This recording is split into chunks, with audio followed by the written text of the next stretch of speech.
आपने बहुत बार लोगों से एडवाइस सुनी होगी कि भाई म्यूचुअल फंड्स में इन्वेस्ट करना शुरू कर दो। आप टीवी पर भी एड सुनते हैं, एड्स आती हैं कि भैया म्यूचुअल फंड सही है।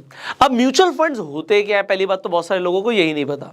और जब ये भी समझ आ जाता है कि म्यूचुअल फंड्स क्या होते हैं, अगर आपको नहीं पता तो डेफिनेटली एक शॉर्ट में मैं आपको बताऊंगा म्यूचुअल फंड्स क्या होते हैं, पर एक थोड़ी सी नेक्स्ट लेवल की इंफॉर्मेशन जो होनी ज़रूरी है वो लोगों को नहीं होती है, जो कि आपको आज इस वीडियो में मिलने वाली है।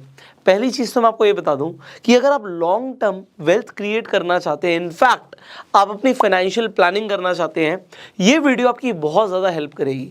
हम बिल्कुल बेसिक लेवल की एजुकेशन से लेकर आपके लिए जो एक्चुअल में ज़रूरी है फाइनेंशियल नॉलेज, उसके बारे में हम बात करने वाले हैं। So this video is highly important. एक तो इस वीडियो को आप एंड तक देखिएगा, दूसरी चीज़ अगर आपको इन्फॉर्मेशन अच्छी लगती है इस वीडियो को शेयर ज़रूर कीजिएगा, और अगर आपने अभी तक इस चैनल को सब्सक्राइब नहीं किया, अभी के अभी सब्सक्राइब कर लीजिए, बेल आइकन पे क्लिक कर दीजिए, जिससे आने वाली एक भी वीडियो आप मिस ना करें। अब म्यूचुअल फंड, इसका मतलब क्या होता है? देखिए, इससे पहले जब हमने फंडामेंटल एनालिसिस सीखी थी, हमने बात करी थी कि आप स्टॉक्स को खुद से फिल्टर आउट कर सकते हो कि कौन से स्टॉक्स इन्वेस्टमेंट के लिए ठीक हैं, कौन से स्टॉक्स इन्वेस्टमेंट के लिए ठीक नहीं है। उसके बाद हमने ये भी बात करी थी कि आप चाहें तो स्टॉक्स के अंदर भी SIP कर सकते हैं, सिस्टमैटिक इन्वेस्टमेंट प्लानिंग, कि आप महीने की एक डेट पे एक ही स्टॉक पे हर महीने इन्वेस्ट कर रहे हैं। अब ये तो हो गया एक स्टॉक में इन्वेस्ट करना। अब म्यूचुअल फंड क्या होते हैं? यहाँ पर म्यूचुअल फंड्स के अंदर आपका पैसा जो है वो थोड़ा सा डाइवर्सिफाई हो जाता है। अब डाइवर्सिफाई भी अलग अलग तरीके से होता है। अलग अलग तरीके क्या है? एक तो डेट म्यूचुअल फंड्स होते हैं, आपने सुना होगा, एक इक्विटी म्यूचुअल फंड्स होते हैं, तीसरे तरीके के आपने सुना होगा हाइब्रिड म्यूचुअल फंड्स होते हैं। तो अब ये चीज़ें क्या है? What is debt, equity and hybrid? सबसे पहले एक बार मैं आपको इक्विटी समझा देता हूँ कि एक बार तो मैंने आपको बताया कि एक स्टॉक के अंदर आप SIP कर रहे हैं। दूसरा क्या है कि अगर मुझे मल्टीपल स्टॉक्स के अंदर अपनी इन्वेस्टमेंट करनी है, वो हो सकता है मेरी SIP हो सकता है वो मेरी लमसम हो। अब अगर आप कहते हैं कि मुझे इन्वेस्टमेंट करनी है स्टॉक्स के अंदर, तो आप स्टॉक्स के अंदर भी इन्वेस्टमेंट कर सकते हैं, और मल्टीपल स्टॉक्स के अंदर करनी है तो आप इक्विटी म्यूचुअल फंड्स को भी चूज कर सकते हैं। अब इक्विटी म्यूचुअल फंड्स के भी कई सारे पार्ट होते हैं। आप ये टर्म्स जनरली सुनेंगे, नहीं सुनी तो भी एक एक करके सबको मैं एक्सप्लेन करने वाला हूं कि भैया एक लार्ज कैप फंड्स होते हैं, एक मिड कैप फंड्स होते हैं, एक स्मॉल कैप फंड्स होते हैं, एक आपका मल्टी कैप फंड्स होते हैं, एक आपका फ्लेक्सी कैप फंड्स होते हैं। अब लोग कंफ्यूज बहुत होते हैं, पर मैं आपको बहुत ही आसान लैंग्वेज में एक एक करके सबको समझाने वाला हूं। इनफैक्ट ये डेट और हाइब्रिड क्या होता है ये भी मैं आपको बताऊंगा। अब देखिए, लार्ज कैप फंड्स क्या होते हैं? कैप मतलब होता है मार्केट कैप। उस स्टॉक की, जब भी आप किसी स्टॉक में इन्वेस्टमेंट करते हैं, आप मार्केट कैप देखते हैं। अब मैंने आपको एग्जाम्पल के लिए बताया था, इंडिया के अंदर दो इंडेक्स हैं, NSE BSE। NSE की टॉप 50 कंपनी से मिलकर बना है निफ्टी।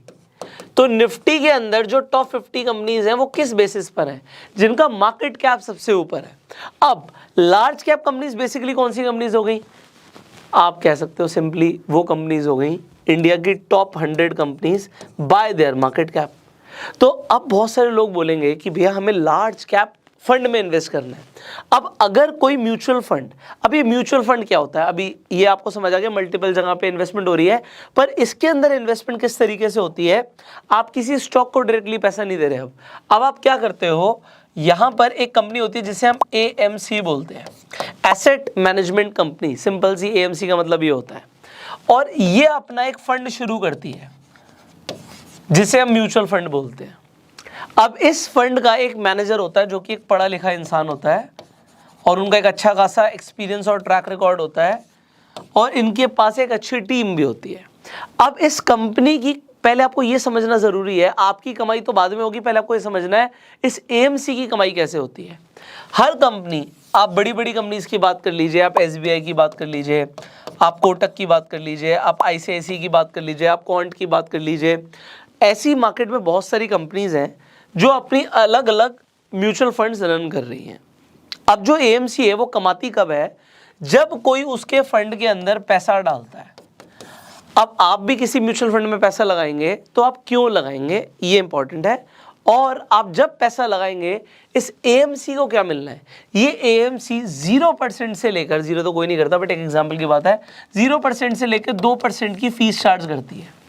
अब ये फीस का क्या मतलब है, इसका मतलब ये है अब अगर आपने किसी AMC को 1 लाख रुपया दिया तो अगर किसी ने 2% काट लिए तो इन्वेस्टमेंट कितने की हुई, 98,000 की हुई, और ये 2,000 रुपये किसके हो गए, ये AMC के हो गए। अब आप अकेले तो हो नहीं जिसने 1 लाख रुपए लगाया होगा, मान लेते हैं उस AMC के पास ऐसे 10,000 लोग हैं, तो आप उसकी कमाई समझ सकते हैं 10,000 इंटू 2,000, क्योंकि इन फंड मैनेजर्स की सैलरी निकलनी है, AMC को भी कमाना है, तो उनका मेन पर्पस क्या है कि आपको रिटर्न तो देंगे जो देंगे, बट उन्हें आपसे ये फीस चार्ज करनी होती है। अब 2% बहुत हायर साइड पे है, आप ज़्यादातर केस में देखोगे 1% के आसपास की फीस चल रही है, तो 1% से कम हो सकता है अच्छी हो, कभी कभी ये ज़्यादा भी ठीक हो सकती है। इसके ऊपर हम डेफिनेटली अभी बात करने वाले हैं, एनालिसिस करने वाले हैं, पर आपको ये समझना ज़रूरी था कि जब आप म्यूचुअल फंड में इन्वेस्टमेंट करते हो, आप AMC को पैसा देते हो, और AMC को जब आप पैसा देते हो तो आपका एक म्यूचुअल फंड के अंदर पैसा लगता है जो कि एक म्यूचुअल फंड मैनेजर से संभाल रहा है, देख रहा है।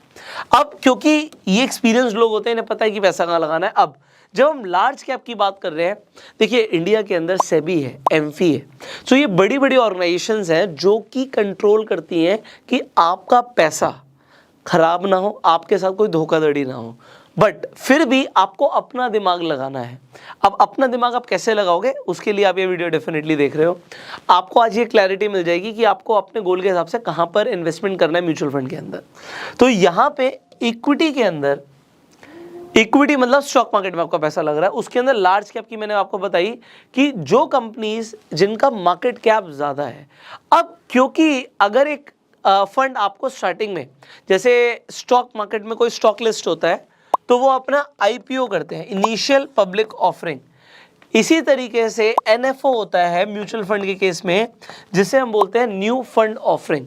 सो कोई भी नया फंड आएगा तो वो अपनी न्यू फंड की ऑफरिंग देगा, बट यहाँ पर थोड़ा सा ना अलग है सिस्टम अलग क्या है, जब भी कोई म्यूचुअल फंड आता है तो यहाँ पे म्यूचुअल फंड किस तरीके से काम करता है, जब आप और बहुत सारे लोग म्यूचुअल फंड को पैसा दे देते हैं, AMC को पैसा दे देते हैं, वो आपके बिहाफ पे इन्वेस्टमेंट करते हैं और वो आपको अपने फंड की कुछ यूनिट्स दे देते हैं जिन्हें हम NAV बोलते हैं।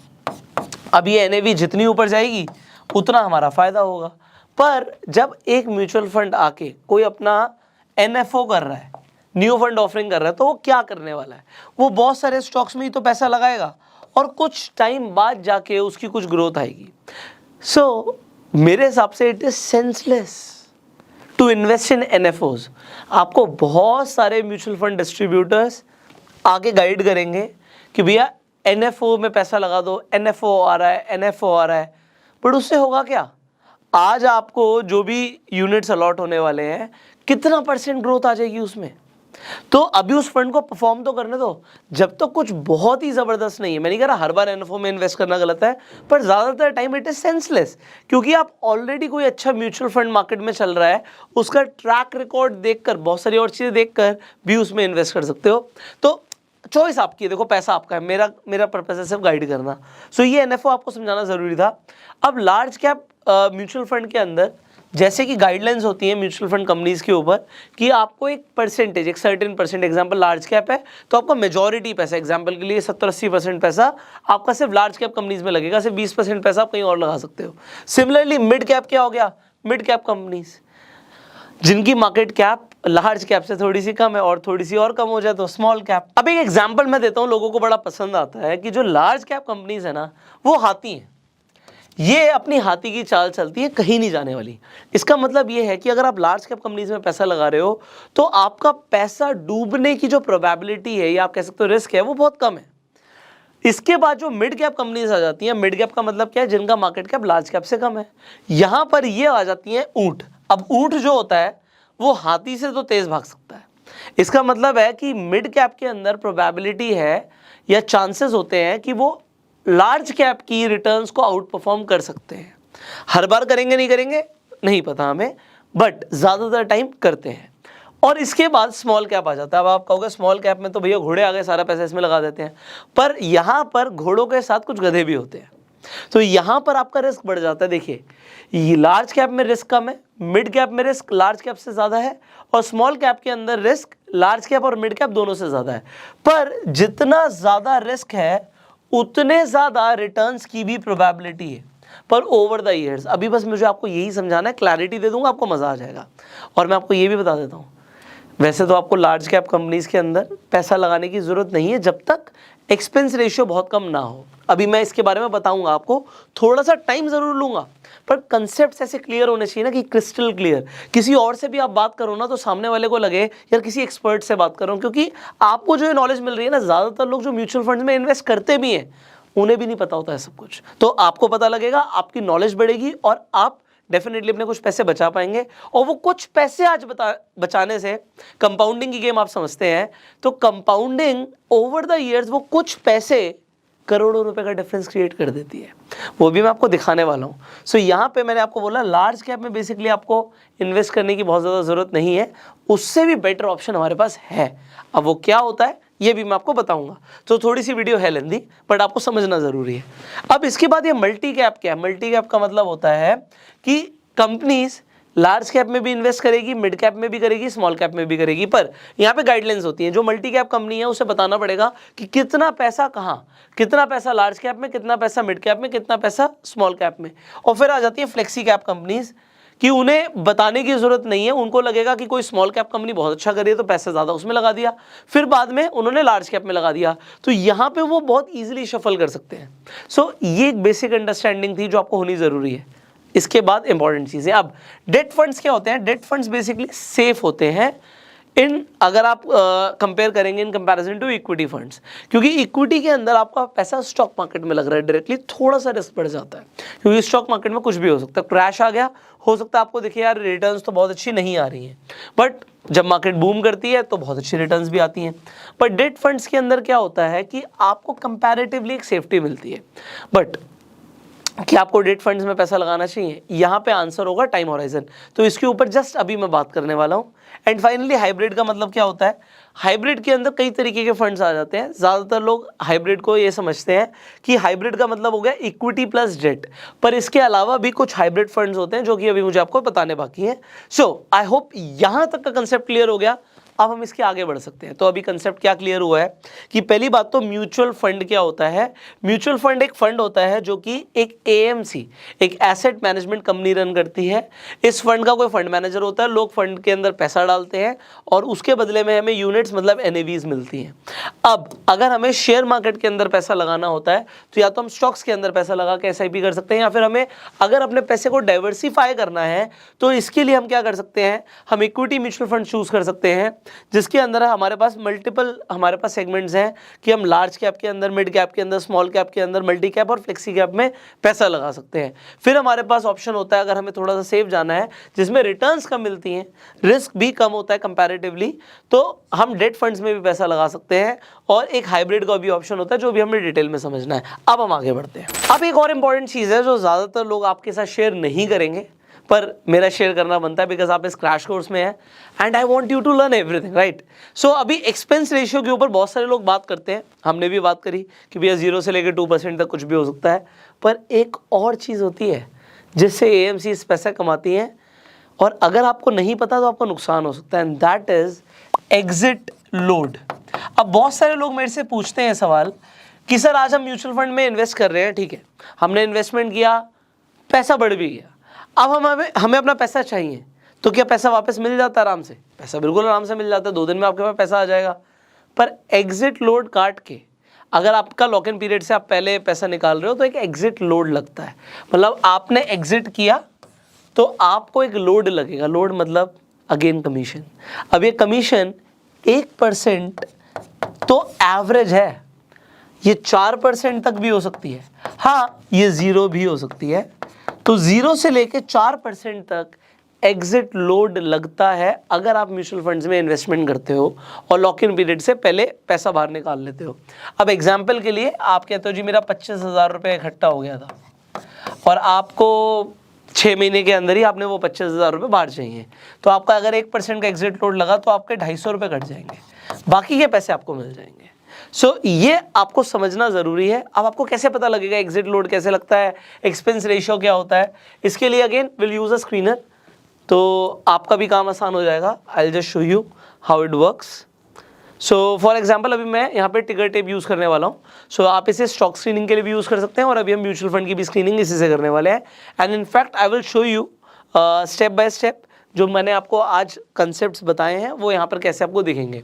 सो आप यहाँ पर स्क्रीनर पर जब आप क्लिक करते हैं तो आपको यहाँ पे म्यूचुअल फंड स्क्रीनर दिखेगा, मैंने ऑलरेडी खोल रखा है।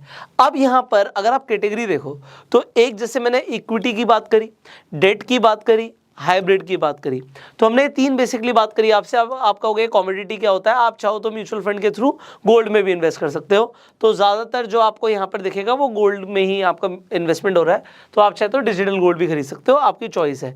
एंड अदर्स के अंदर फिर वो आ जाता है चिल्ड्रन, मैरिज और ये अलग अलग ब्ला ब्ला ब्ला, इसकी हम खुद ही अपने आप से प्लानिंग कर सकते हैं, तो उसकी ज़रूरत नहीं है। सो जिन चीज़ों की ज़रूरत है उसके ऊपर पहले बात कर लेते हैं।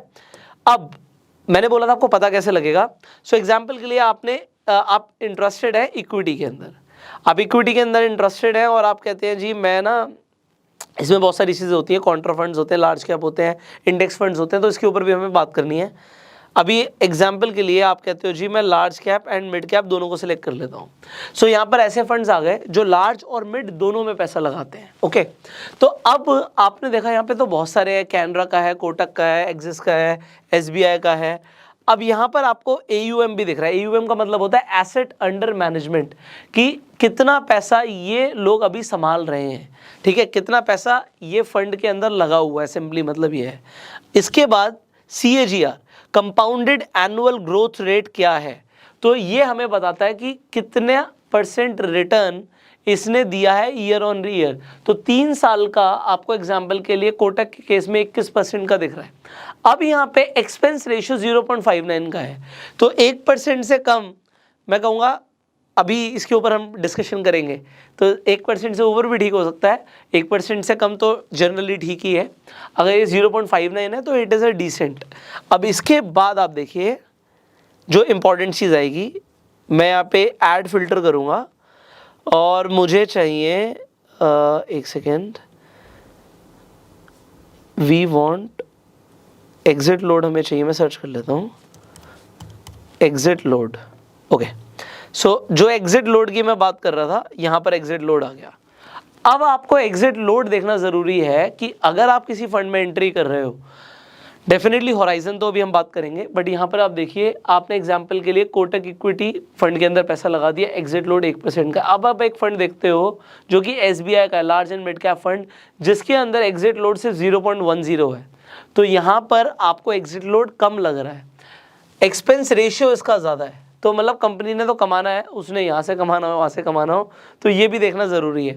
अच्छा, एग्जिट लोड आपको दिमाग में तब लाने की ज़रूरत नहीं है अगर आपका होराइजन लॉन्ग टर्म का है, तो फिर ये एग्जिट लोड आपको ज़्यादा परेशान नहीं करेगा, क्योंकि आपका जो भी लॉक इन पीरियड होगा उससे ऊपर आपकी इन्वेस्टमेंट होगी, तो ठीक है। तो ये एक बेसिक चीज़ थी जो मुझे आपको दिखानी ज़रूरी थी कि एग्जिट लोड भी लगता है। और अगर आपको भरोसा नहीं हो रहा मेरी बात पर, तो मैं यहाँ पर आपको दिखाता हूँ। एग्जाम्पल के लिए मैं अभी इक्विटी सेलेक्ट कर लेता हूँ और एग्जिट लोड आप देखिए।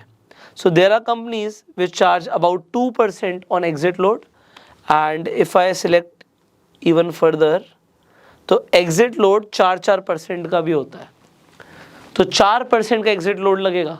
एक्सपेंस रेशियो 1.28, तो कंपनीज तो कमा ही रही हैं, फिर वो रिटर्न भी जो भी आपको प्रोड्यूस करके दे रही हैं वो आप देख सकते हो। सो ये देखना ज़रूरी है, इसके लिए मैंने बोला आप स्क्रीनर को यूज़ कर सकते हैं। अब हमें समझना था, यहाँ पे बहुत सारे हैं तो कंफ्यूज नहीं होना, जो चीज़ें बताई आपको वो इंपॉर्टेंट है। एक इंडेक्स फंड्स बताने आपको ज़रूरी हैं। हमने एक थोड़ा सा आपको हाइब्रिड भी दिखाना था कि what is this hybrid all about, ये हाइब्रिड क्या होता है। तो हाइब्रिड के अंदर आपको जैसे यहाँ पर दिख रहा होगा कि आपको आर्बिट्राज फंड्स मिलते हैं। आर्बिट्राज बेसिकली क्या होता है कि हम ना प्राइस डिफरेंस का फ़ायदा उठाते हैं। अब ये प्राइस डिफरेंस का फ़ायदा क्या है, एग्जाम्पल के लिए आप रिलायंस का शेयर देखते हो, NSE पर भी है, BSE पर भी है, बट NSE और BSE पर आपको कभी दिखेगा यार 50 पैसे का फ़र्क आ रहा है, सिर्फ 50 पैसे का, तो आपके लिए वो 50 पैसे ज़्यादा नहीं है, बट जब हज़ारों करोड़ से ट्रांजेक्शन हो रही हैं तो वो 50 पैसे से भी लाखों करोड़ों रुपए कमाए जाते हैं। तो ये आर्बिट्राज का मतलब ये होता है। मल्टी एसेट एलोकेशन का मतलब होता है कि हम एक जगह पैसा नहीं लगा रहे, मल्टीपल एसेट्स के अंदर लगा रहे हैं, कैपिटल प्रोटेक्शन ये सब बेकार है। तो मैं इसके ऊपर ज़्यादा चर्चा क्यों नहीं कर रहा, क्योंकि आपको हाइब्रिड में पैसा नहीं लगाना है। तो मेरा मुद्दा ये था। अब करना क्या है, कैसे करना है, उसके ऊपर हम बात कर लेते हैं। What you have to do. So सबसे पहले आपको यहाँ पर समझना पड़ेगा भाई, पहली बात तो आप जब भी इन्वेस्ट करेंगे सबसे पहले आपको अपने आप से सवाल पूछना है कि मैं कितने टाइम के लिए इन्वेस्ट करना चाह रहा हूँ। अगर आपको टाइम होराइजन क्लियर नहीं है then that is a problem, क्योंकि आपको क्लियरली ये पता होना चाहिए कि कितने टाइम के लिए। वो आप अपना गोल देख के डिसाइड कर सकते हो कि क्या आप किस पर्पस के लिए म्यूचुअल फंड में पैसा लगा रहे हो सकता है वो आपका गोल हो आपकी खुद की शादी करना, हो सकता है वो गाड़ी खरीदना हो सकता है अपने बच्चों की शादी करना हो सकता है घर के लिए पैसे जोड़ना हो सकता है वो बच्चों की एजुकेशन हो। So it can be anything.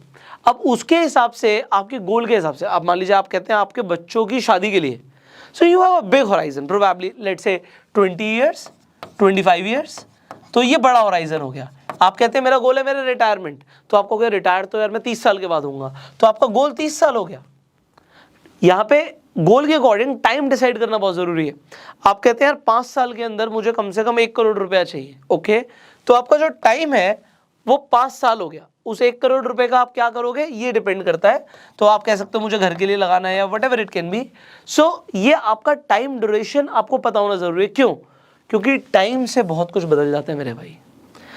ये वक्त जो है ना, ये कंपाउंडिंग के लिए सबसे बड़ी चीज़ है। इसके बाद आता है रिटर्न्स। तो लोग रिटर्न्स की बहुत बात करते हैं कि कितना रिटर्न्स मिलेंगे। मैं कहता हूँ कितने टाइम के लिए पैसा लगाओगे। तो आप जितने टाइम के लिए इन्वेस्ट करने वाले हो उससे बहुत बड़ा फर्क पड़ने वाला है। एंड फाइनली हमें रिस्क तो देखना ही है। अब मैं आपको एक चीज़ बताता हूँ, जितने लॉन्ग टर्म के लिए जाओगे मैं आपको एक बात यहाँ पे बताना चाहूँगा, आपको कुछ नहीं आता, you have zero knowledge let's say. मैं कहता हूँ आप आंख बंद करके किसी भी म्यूचुअल फंड में पैसा लगा देते हो, आपको कुछ नहीं पता। अगर आपका टाइम होराइजन ज़्यादा है तो हर म्यूचुअल फंड आपको पैसा कमा के देगा। हर म्यूचुअल फंड में पैसा बनता है, ऐसा कोई म्यूचुअल फंड नहीं है इसमें पैसा नहीं बनता। अब वो हम अभी इक्विटी की बात कर रहे हैं, आप अगर डेट म्यूचुअल फंड्स की भी बात करोगे, डेट में तो आपको शॉर्ट ड्यूरेशन में भी पैसा बनता है। सो डेट पे भी मैं फोकस नहीं हूँ ज़्यादा, क्योंकि आपके जो गोल्स मीट कराने हैं वो यहीं से हो जाएंगे। तो डेट आप बेसिकली तब कंसीडर करना जब आपका टाइम होराइजन 2 साल के आसपास का हो। अगर आपका टाइम होराइजन 2 साल से ज़्यादा है ना तो सिर्फ इक्विटी, और 2 साल से कम है तो आपके पास और भी ऑप्शंस होते हैं। तो debt mutual funds only then you consider, otherwise you consider equity. अब अगर आप इक्विटी पे फोकस्ड हो और आपका टाइम होराइजन 2 साल से ज़्यादा का है, तो अब हमें बात समझनी है 2 साल से ज़्यादा आप क्या चाह रहे हो। आप कितना टाइम हो गया, टाइम क्लियर हो गया, 2 साल से ज़्यादा कुछ भी आप बोल सकते हो, 2 हो गया, 5 हो गया, 10 हो गया, 20 हो गया, 30 हो गया। उसके बाद रिटर्न्स और रिस्क, इन 3 चीज़ों के ऊपर ही हमारी पूरी म्यूचुअल फंड इन्वेस्टमेंट डिपेंड करती है। तो अगर मेरा टाइम ज़्यादा होगा तो मैं ज़्यादा रिस्क ले सकता हूँ, और मेरा टाइम कम होगा तो मैं कम रिस्क ले सकता हूँ। अगर आपको इतनी सी बात समझ आ गई ना, अभी हम आगे बढ़ने वाले हैं। मैंने बोला अगर मेरे पास टाइम ज़्यादा है, तो ज़्यादा का मतलब क्या है? ज़्यादा का मतलब है 5 साल से ज़्यादा। अब 5 साल से ज़्यादा होता है और 5 साल से कम कम होता है, आप इतना समझ लो। अगर आपके पास 5 साल से ज़्यादा का टाइम होराइजन है तो आप रिस्क ज़्यादा ले सकते हो मेरे भाई। और अगर आप ज़्यादा रिस्क ले सकते हो तो आप कहाँ पे इन्वेस्ट कर सकते हो, अब आप देखते जाइए। अगर आपके पास टाइम होराइजन ज़्यादा है तो आप लार्ज कैप में इन्वेस्ट मत करो। अगर आपका 3 से 5 साल का टाइम होराइजन है, आप मिड कैप चूज कर लो, और 5 साल से ऊपर है then these 3 options are for you. 5 years plus के लिए मैं आपको रिकमेंड करूंगा go for flexi cap funds.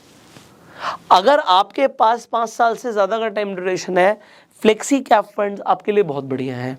और प्लस अपनी सेफ्टी बढ़ानी हो तो फिर मैं आपको इंडेक्स फंड्स भी रिकमेंड कर दूंगा। अब ये इंडेक्स फंड्स क्या होते हैं जल्दी से समझते हैं। देखिए हमें ना 2 चीज़ें समझनी है। एक होते हैं एक्टिव फंड्स जिन्हें एक्टिवली मैनेज किया जाता है, और इसके लिए थोड़ी सी फीस, जो कि आप कह सकते हो कि एक्सपेंस रेशियो होता है, वो थोड़ा सा ज़्यादा होता है। एक होते हैं पैसिव फंड्स। पैसिव फंड्स का मतलब क्या होता है कि इनको ज़्यादा मैनेज करने की ज़रूरत नहीं होती। क्यों नहीं होती? ऐसा नहीं है कि आपका पैसा वेस्ट होगा, क्यों नहीं होती। एग्जाम्पल, आप निफ्टी 50 के हिसाब से इन्वेस्ट करते हो या निफ्टी नेक्स्ट 50 के हिसाब से इन्वेस्ट करते हो, तो निफ्टी 50 के अंदर जो 50 कंपनी है सारा पैसा उन्हीं में लगना है, और उसी प्रपोर्शन में लगना है जिस प्रपोर्शन के अंदर वो निफ्टी 50 के अंदर है। तो यहाँ पे जो पैसिव फंड्स हो गए, बेसिकली इंडेक्स फंड्स बहुत पॉपुलर हो रहे हैं क्योंकि इसके अंदर फीस कम होती है और पैसा इंडिया की टॉप 50 कंपनीज में लग रहा है। तो ऐसा वॉरेन बफे ने एक बार एक शर्त रखी थी। एक उन्होंने फंड हाउस को बोला कि तुम S&P 500, जैसे इंडिया के अंदर निफ्टी 50 है, यूएस के अंदर होता है S&P 500 इंडेक्स है, इसमें 500 कंपनीज है। तुम कुछ कर लो, तुम S&P 500 की रिटर्न्स को बीट नहीं कर सकते। अब ये जो शर्त लगी, इसका रिजल्ट ये आया कि Warren Buffett was right. Index की रिटर्न्स ने एक्टिवली मैनेज फंड की रिटर्न को बीट कर दिया। तो इंडेक्स के अंदर रिटर्न्स अच्छी मिलती हैं। आप चाहो तो सबसे पहले इन्वेस्टिंग इंडेक्स से शुरू कर सकते हो, और अगर आपका टाइम होराइजन ज़्यादा है तो इंडेक्स के अलावा भी आप बढ़ सकते हो। क्यों? क्योंकि फिर वहाँ पे होराइजन बड़ा हो जाता है इन टर्म्स ऑफ कंपनीज। यहाँ पे सिर्फ टॉप 50 कंपनीज थी, बट कोई ऐसी कंपनी है जो टॉप 50 के अंदर आ सकती है, आज नहीं है तो 5 साल में आ सकती है। तो एक फंड मैनेजर दिमाग लगा के उसे चूज कर सकता है, और हो सकता है जब हमारा होराइजन बड़ा है तो फ्लेक्सी कैप के रिटर्न्स बहुत अच्छी आपको रिटर्न्स प्रोड्यूस करके दें। तो अब आपको ये चीज़ समझ आ गई। अब लार्ज कैप में मैंने मना किया था। क्यों मना किया था? क्योंकि भैया अगर मुझे लार्ज कैप में ही इन्वेस्ट करना है तो मैं इंडेक्स में करूँगा ना। जो इंडेक्स इन्वेस्टिंग है, अगर मेरे को लार्ज कैप में ही करना है तो निफ्टी 50 से बढ़िया क्या है भाई? निफ्टी 50 में पैसा डाल दिया, इंडिया की टॉप 50 कंपनीज, डाइवर्सिफिकेशन भी हो गया, एक्सपेंस रेशियो भी कम लगा। तो लार्ज कैप के नाम पे मैं एक्सपेंस रेशियो भी ज़्यादा दूं। तो अब आप थोड़ा सा दिमाग और थोड़ी सी समझदारी के साथ म्यूचुअल फंड को चूज करने का डिसीजन ले सकते हो। अब आप, जैसे मैंने बोला, भाई फ्लेक्सी कैप कंपनी कौन सी अच्छी हो सकती है, again choose a screener. Screener पे आपको काफ़ी सारी चीज़ें मिल जाएंगी। तो टिकर टेप पे एग्जाम्पल के लिए मैं यहाँ पे सब कुछ हटा देता हूँ, मैं रीसेट ऑल कर देता हूँ, just a second. Okay, can you see the screen? या परफेक्ट। ओके, तो हमने रीसेट कर दिया है। अब हम आ जाते हैं, सबसे पहले हम इक्विटी के लिए इंटरेस्टेड हैं। तो इक्विटी के अंदर हमने बोला flexi cap funds. Okay, we can see flexi cap funds now. अब इसके अंदर आप यहाँ पर फंड्स देख रहे हो, यहाँ पे CAGR देख रहे हो। मैं कहूँगा 3 साल की जगह कम से कम 5 साल की तो आप देखिए। आपको जो कंपाउंडेड एनुअल ग्रोथ रेट है वो कम से कम 5 साल की देखनी चाहिए। तो यहाँ पे हमें मिल जाएगा ऑप्शन रिटर्न्स में। आप CAGR यहाँ पे एग्जाम्पल के लिए 5 साल भी आएगा ऑप्शन, ये 5 ईयर्स आ गया। तो मैं 10 साल क्यों नहीं चूज़ कर रहा? हो सकता है कुछ फंड्स ऐसे हो जो 10 साल पुराने हो ना, आप चाहें तो वो भी चूज़ कर सकते हैं यहाँ पे। अब आप देखिए, तो हमें सिर्फ और सिर्फ 3 साल से मतलब नहीं है। आप देखिए, एक फंड जो दिखा रहा है कोटक का फ्लेक्सी कैप फंड, जिसने 3 साल में 13% रिटर्न प्रोड्यूस करी है, उसने 5 साल में सिर्फ 7% करी है। सो जो 5 साल में अच्छा परफॉर्म कर रहा है वो हमारे लिए ज़्यादा बेटर है। अब कौन फ्लेक्सी कैप फंड्स ने पिछले 3 साल में 38% रिटर्न प्रोड्यूस करी है, जो कि अगर हम यहाँ पर देखें 5 साल में 19% है। अब 19% की रिटर्न 5 साल में एक अच्छी रिटर्न मानी जाती है। अब मुझे ये देखना है कि इसका एक्सपेंस रेशियो क्या है। 0.58 आ गया। ओके, तो मैंने 10 साल का आपको एग्जांपल दिया था, हो सकता है वो फंड 10 साल पुराना ना भी हो। अब हमने एक और चीज़ की भी बात करी थी, वो भी हम यहाँ पे फिल्टर लगा देते हैं, and that was exit load. तो एग्जिट लोड भी देख लेते हैं यहाँ पर। तो एग्जिट लोड अभी यहाँ पर हमें नहीं दिख रहा है।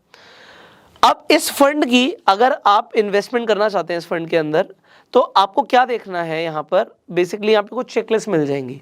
अगर आप वो चेकलिस्ट देख के इन्वेस्टमेंट करोगे तो आपके लिए बेटर है कि भैया इसका एक्सपेंस रेशियो ठीक है, रिटर्न्स FD से अच्छा, रेड फ्लैग नहीं है, रिटर्न्स अच्छे प्रोड्यूस कर रखे हैं। उसके बाद आप इनका थोड़ा सा ना फंड मैनेजर चेक करो, जो भी इस फंड को रन कर रहे हैं वो है कौन और उनकी प्रोफाइल क्या है। तो यहाँ पे जैसे अंकित नाम आ गया, यहाँ पे अंकित पांडे, संदीप टंडन, संजीव शर्मा, ठीक है, वसव सहगल। तो इनका AUM कितना है? 11,000 करोड़ मैनेज कर रहे हैं आदमी, 1400 करोड़ रुपए मैनेज कर रहे हैं, ऑलमोस्ट 10,000 करोड़, 11,000 करोड़। तो ये बहुत बड़ा अमाउंट को मैनेज कर रहे हैं। उसके बाद आप यहाँ पर पीयर कंपैरिजन भी देख सकते हो कि इस फंड के अलावा आपके पास और क्या ऑप्शंस हैं। तो आपको मान लीजिए कोटक फ्लेक्सी कैप फंड मिलता है, HDFC मिलता है, फिर उनकी रिटर्न्स क्या रही हैं, क्या परफॉर्मेंस रही है, वो भी आपको दिख रही है। So you can do a peer comparison and then you can decide कि आपको कहाँ पर इन्वेस्टमेंट करना है। सो बेसिकली मैंने एक एग्जांपल दिया, this is not any advice कि आप इस फंड में पैसा लगाओ, अपनी एनालिसिस के बाद ही आप पैसा लगाना। आप जब भी आपको इन्वेस्ट करना है, आप कैसे करोगे म्यूचुअल फंड में इन्वेस्टमेंट? आप सिंपली अपने डीमेट अकाउंट से कर सकते हो। मैंने आपको बताया हुआ, आप अपस्टॉक्स पर जाके अपना फ्री में डीमेट अकाउंट खुलवा सकते हो, लिंक डिस्क्रिप्शन कमेंट बॉक्स में है। तो एग्जांपल के लिए अपस्टॉक्स पर जब आप डिस्कवर पर जाते हो, आपको म्यूचुअल फंड दिखता है। आप म्यूचुअल फंड के अंदर आपने यहाँ पर जो भी म्यूचुअल फंड चूज किया उसे देख सकते हो। इसके अलावा अगर आपको इंडेक्स फंड देखना है वहाँ पे, या फिर आप सेक्टर वाइज इंटरेस्टेड हो, तो आप उस तरीके से भी चूज कर सकते हो म्यूचुअल फंड को। एंड जो भी फंड आ रहा है उसको आप सर्च करके you can invest their. So example के लिए हमने यहाँ पे बात ही करी थी, तो अगर आप पीयर कंपैरिजन की भी बात करते हो तो यू कैन चेक कि भाई मुझे कौन की जगह कोटक को भी एक बार चेक करना है। So you can definitely go ahead with Kotak. आप यहाँ पे कोटक का भी चेक कर सकते हो कि भाई इसका यहाँ पे इन्वेस्टमेंट चेकलिस्ट क्या है, रिटर्न्स क्या है, एक्सपेंस रेशियो क्या है, एंड कोई रेड फ्लैग तो नहीं है। सो आप, जैसे मैंने बताया कि आप खुद से अपने म्यूचुअल फंड इन्वेस्टमेंट कर सकते हो, तो इसके लिए आपको किसी की जरूरत नहीं है। अब देखिए क्या है, यहाँ पर एक और कंसेप्ट है, वो भी मैं आपको जल्दी से समझा देता हूँ। कुछ लोग कहते हैं एसआईपी करें या लमसम इन्वेस्टमेंट करें। अब यहाँ पर एक चीज़ आपको अपने आप से पूछनी है। पहली बात तो आप डेफिनेटली मार्केट को देखो। एसआईपी जब आप कर रहे हो तो आप मार्केट वॉलेटिलिटी से प्रोटेक्टेड हो, बट आप लमसम तब कर सकते हो जब आपको लगे यार बाजार तो बहुत ही ज़्यादा टूटा हुआ है।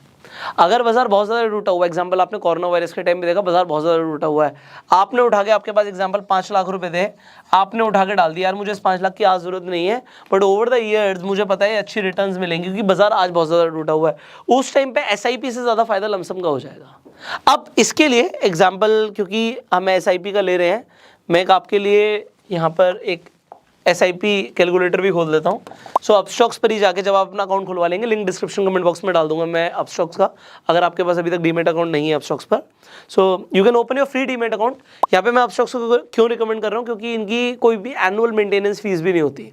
कई बार लोग कहते हैं कि अभी हमने कहीं अकाउंट खुलवाया था और वहाँ पर मेरे को एनुअल मेंटेनेंस फीस लग रही है बहुत ज़्यादा। तो अपस्टॉक्स का सबसे बड़ा फायदा क्या है, फ्री में अकाउंट खुलता है और कभी लाइफ टाइम कोई फीस नहीं ली जाती। So this is a very good broker, क्योंकि डिस्काउंट ब्रोकर्स भी, इनकी फीस भी कम होती है। सो यहाँ पर मैंने एग्जांपल लिया हुआ है, किसी ने 5 लाख रुपए इन्वेस्ट कर दिया एक बार में, और एक्सपेक्टेड रिटर्न्स हमने उसकी लगा दी भाई 15%, कि ओवर द ईयर्स उसे 15% आएगा। आप फ्लेक्सी कैप फंड्स में जाके देख सकते हो कि 15% के से ज़्यादा भी रिटर्न्स कई फंड्स ने दिए, बट हम एक मॉडरेट रिटर्न 15% लेके चलते हैं, निफ्टी ने भी दी है तो इंडेक्स से भी मिल जाएगी वो, और उसने इन्वेस्ट करके भूल गया वो।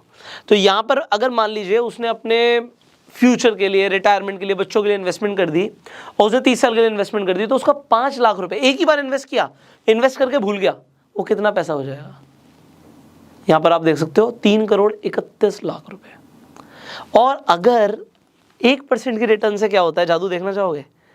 15 की जगह अगर 16% की रिटर्न मिलती तो सीधा 1 करोड़ रुपए की जंप है, वो 4 करोड़ हो गया। और यहाँ पर अगर आपकी सिलेक्शन अच्छी है और 18% की रिटर्न अगर आपको मिल गई CAGR, तो कंपाउंडिंग का जादू ये है कि 5,07 करोड़ रुपए हो सकते हैं।